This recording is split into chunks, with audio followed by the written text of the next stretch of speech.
Yo, what is good YouTube? And in this video, I'm going to show you one of the all-time great moves out of the Sauce Factory, and that's comboing an attack crossover with the Shammgod. The Shammgod, of course, if you don't know, one of the best and most legendary street ball moves of all time. It is in fact one of the sauciest moves of all time. Great crossover, great misdirection, and a great way to cook your defender. Now doing this from a stationary position, you execute an escape hezi, which is done by holding R2 and tapping the right stick to your ball hand, and then quickly comboing that with a crossover to your non-ball hand. So with the ball in your right hand, hold R2, tap the right stick right, then up left.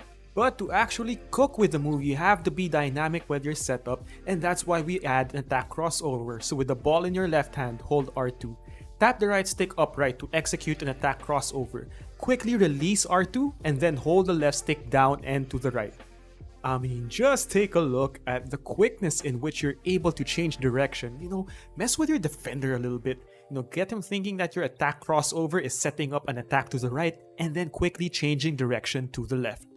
And when you cross their feet up with the initial Shammgod, launch into another crossover to cook your defender even more. As you see right here, we use that crossover to launch into a normal 2-step back jumper, building momentum out of that crossover and cooking our defender. See, which way did he go, Doc? Which way did he go into that crossover into a step back jumper? Another option out of this combo is to launch on the same side as the Shammgod and then cook your defender that way with a step back jumper. So this is the importance of reading your defender's animations. Is he going right? Did he follow on the initial crossover? Did he not?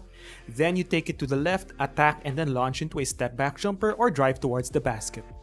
And another option is the will binom, which is the attack Shammgod cancel. So after your initial attack Shammgod input, you want to immediately hold the left stick up and to the right so that you cancel that Shammgod initially. Don't go into that second crossover, but instead launch on the same side. This works because if your defender sees the Shammgod animation, they think you'll go to the left after your crossover to the right. But we use that, we read the defender's animations, use that against him with our trickery, and instead cancel the Shammgod to launch on the initial side of the attack crossover. So there you have it, a nasty combo to actually make the Shammgod one of the most devastating crossover moves in the game.